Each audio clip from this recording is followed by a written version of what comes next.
બસ ચાલુ છે.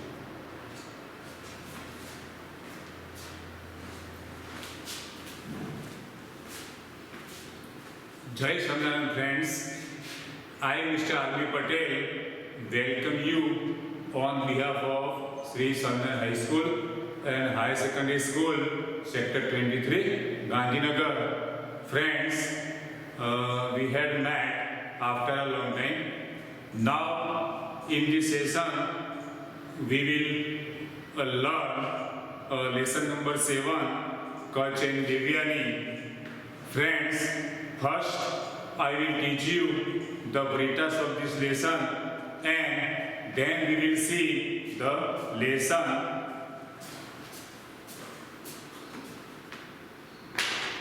Now, I will start from Britas. Once upon a time, a Brahmin named Agniswami lived in Brahmsthal on the bank of the Yamuna. तो यमुना ए नदीનું નામ છે. The name of the river.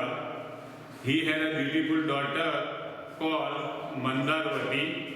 With the passage of time એટલે સમયના વહેણની સાથે. With the passage of time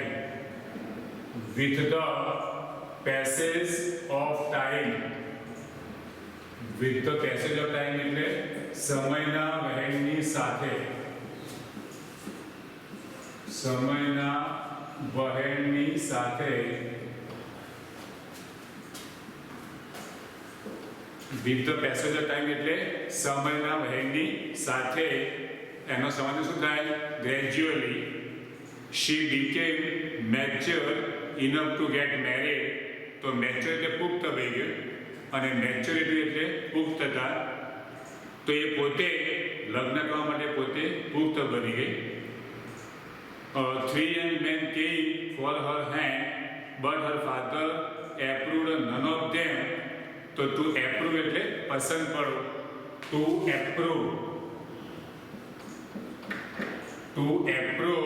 એટલે પસંદ પડવું.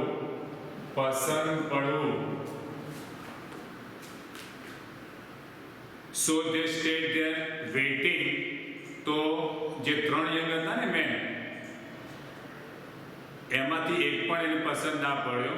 So they stayed there waiting. Meanwhile, Mandarvati suffering from severe fever. આખો ફ્રેજ છે મિત્રો. To suffer from એટલે થી પીડાઓ. To suffer from એટલે થી પીડાઓ. દાખલા તરીકે my friend is suffering from malaria. તો અહીંયા to suffer એટલે થી પીડાઓ અને fever એટલે તાવ. મિત્રો આપણે જોઈ શકીએ કે અત્યારે અસંખ્ય પ્રકારના તાવ હોય છે. દાખલા તરીકે ભૂદકીય તાવ, ટાઢીયો તાવ, આ પ્રકાર મલેરિયા તાવ. આ મલેરિયા એક પણ પ્રકારનો તાવ જ છે. તો એ Mandarvati suffering from severe fever died અને એટલા માટે મૃત્યુ પામી. જ્યાંથી પીડાતી હતી મંદરવતી ફીવરથી પીડાતી હતી અને પછી એનું મૃત્યુ થઈ ગયું. ટુ ડાય એટલે મૃત્યુ પામવું. એનો સમાજ શું થાય મિત્રો? ટુ પાસ અવે એટલે મૃત્યુ પામવું. ટુ પાસ અવે એટલે મૃત્યુ પામવું. અત્યારે તો કોરોના-19 ચાલે, કોવિડ-19. તો કોરોનાથી આપણે બચતા રહેવાનું. આપણે ઘણા મૃત્યુ થયેલા જોઈ શકીએ છીએ. The sad young man performed her final rituals. After that, one of them made their hermitage and began to live preserving her ashes. તો hermitage એટલે સંન્યાસ આશ્રમ. hermitage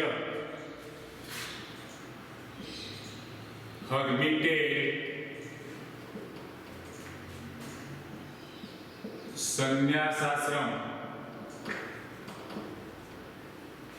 hermitage એટલે સંન્યાસ આશ્રમ. અને સંધિ છૂટી પાડી હોય ગુજરાતીમાં મિત્રો તો સંન્યાસ વત્તા આશ્રમ. સંન્યાસ વત્તા આશ્રમ બરાબર સંન્યાસ આશ્રમ. એને ઇંગ્લિશમાં હર્મિટેજ કહેવાય. હર્મિટેજ એટલે સંન્યાસ આશ્રમ and began to live preserving her ashes. અને એની જે રાખ હતી ને એશ એટલે રાખ, એશ એટલે રાખ.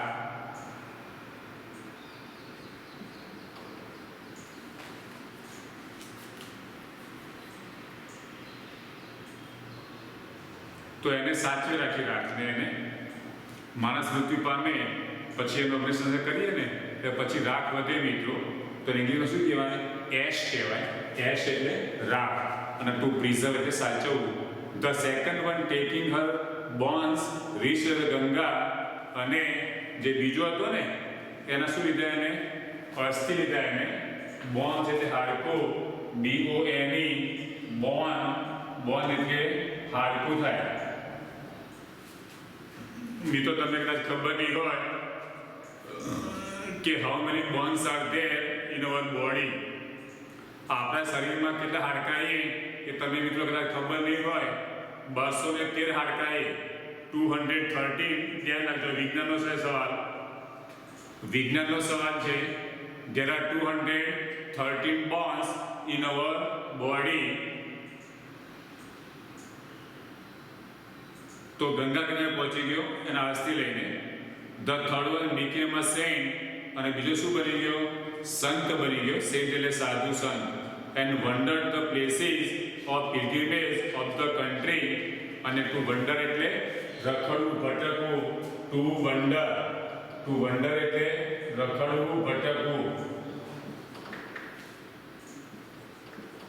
ટુ વન્ડર એટલે ભટકવું, રખડવું. એના સમાજે શું થાય મિત્રો? ટુ રોમ, ROAM. રોમ એટલે રખડવું, ભટકવું. રોમ એટલે ઇન્ટરવ્યુ પાર્ટનર રોમ નહીં પાછું, અહીંયા ક્રિયાપદ છે.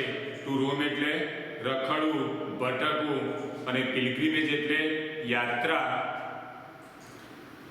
Once a young man happened to be a guest of Brahmin who knew સંજીવની વિદ્યા. તો અહીંયા once a young man happened to be a guest. guest એટલે મહેમાન, guest એટલે મહેમાન, guest. અને હોસ્ટ એટલે યજમાન. આપણા ઘરે કોઈ મહેમાન આવ્યા હોય તો આપણે ગેસ્ટ કહીએ અને આપણે પોતે શું કહેવાઈએ? હોસ્ટ કહેવાઈએ. હોસ્ટ એટલે યજમાન અને ગેસ્ટ એટલે મહેમાન. બાકી ઇન્ડિયન ક્રિકેટ ટીમ અત્યારે ઓસ્ટ્રેલિયા ટેસ્ટ રમે છે તો ઇન્ડિયન ક્રિકેટનું શું કહેવાય? ગેસ્ટ કહેવાય. જ્યારે ઓસ્ટ્રેલિયાના ક્રિકેટર શું કહેવાય? એ પોતે હોસ્ટ કહેવાય. કે પોતે શું જાણતો હતો? સંજીવની વિદ્યા જાણતો હતો. The host Brahmin pleased with his service and devotion taught him the vidya. અને જે હોસ્ટ બ્રાહ્મણ છે ને એ એનાથી ખુશ થઈ ગયો અને સાથી ખુશ થઈ ગયો પોતે. સર્વિસ એન્ડ ડિવોશન, સર્વિસ એટલે સેવા અને ડિવોશન એટલે ભક્તિ. તો એનાથી ખુશ થઈ ગયો અને વિદ્યા શીખીને taught him the vidya. Learning the Vidya he rushed to બ્રહ્મસ્થળ. અને આ વિદ્યા શીખ્યા પછી એ ક્યાં જઈએ? બ્રહ્મસ્થળ. આપણે જોઈ ગયા આપણે કે બ્રહ્મસ્થળ ક્યાં છે? Where is Brahmasthal situated? The Brahmasthal is situated on the bank of the Yamuna. જે યમુના નદી છે ને એના કિનારે વસેલું છે. After reaching there he told the whole story to the young man. અને ત્યાં પહોંચ્યા પછી અને આખી વાર્તા કહી. અને he was living near the ashes. As soon as he chanted the mantra and sprinkled the water on the ashes. જો શું કર્યું? ટુ ચાન્ટ એટલે ધીમા સાથે બોલવું અને સ્પ્રિંકલ એટલે છાંટવું. તો as soon as he chanted the mantra, એ મંત્ર ધીમા સાથે બોલે and sprinkled the water on the ashes. તો રાત પર શું કરે? એ પેલા પાણી છાંટે. The girl revived. અને છોકરી કે સજીવન બની ગઈ. ટુ રિવાઇવ એટલે સજીવન થવું. To revive, REVIVE. To revive એટલે સજીવન થવું અથવા સજીવન કરવું, બંને ચાલે. ટુ રિવાઇવ એટલે સજીવન થવું અથવા સજીવન કરવું. By that time, the third one returned from the pilgrimage, seeing the girl alive. એ છોકરી જીવતી જોઈને the three began to quarrel and came to marry law. હવે પેલા જે ત્રણ છે ને એ પોતે પેલી છોકરીને જોઈને એ પોતે ઝઘડવા લાગ્યા. ટુ ક્વારલ એટલે ઝઘડવું. એનું નામ શું થાય? ક્વારલ જ થાય. અને એનું એક્ઝેક્ટિવ શું થાય તમને ખબર નહીં હોય. ક્વારલનું એક્ઝેક્ટિવ ક્વારલસમ. શું થાય? ક્વારલનું એક્ઝેક્ટિવ quarrelsome. And claim to marry her, અને એની સાથે લગ્ન કરવા માટે દાવો કર્યો. ટુ ક્લેમ એટલે દાવો કરવો. The first said that it was because of his મંત્ર શી કેમ ટુ લાઈફ. પહેલા શું કીધું કે એના મંત્રથી જીવન થઈ છે. whereas the second said that it was because of his pilgrimage she revived, અને યાત્રા કરીને એ યાત્રાથી એ પોતે જીવંત થઈ છે. the third one claimed that ત્રીજાએ શું દાવો કર્યો that it was only because of his preserving her age, અને રાખને જે સાચવી હતી ને અને એના કારણે એ પોતે પેલી છોકરી સજીવન થઈ છે. she came to life. they continue arguing and quarreling. to continue એટલે ચાલુ રાખવું. ટુ કન્ટિન્યુ એટલે ચાલુ રાખવું. CONTINUE.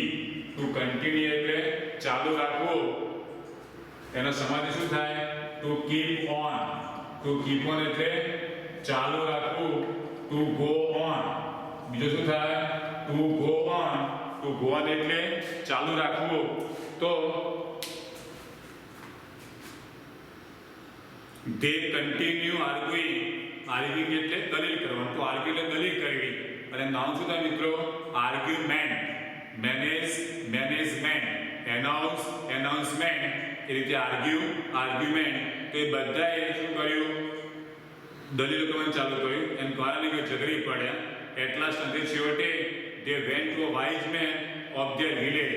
ગામના એક શાણસ હતા ને એની પાસે ગયા and told him their case. એના કેસની વાત કરી. The wise man said that the person who had preserved the ash could be the husband-in-law. અને wise man સરસ સલાહ આપી કે જેને એ પેલી છોકરીની જે રાખ હતી ને એ રાખને સાચવી હતી એ જ એના હસબન્ડ બની શકે. The person learned Sanjeevani Vidya was her father and third one could be her brother.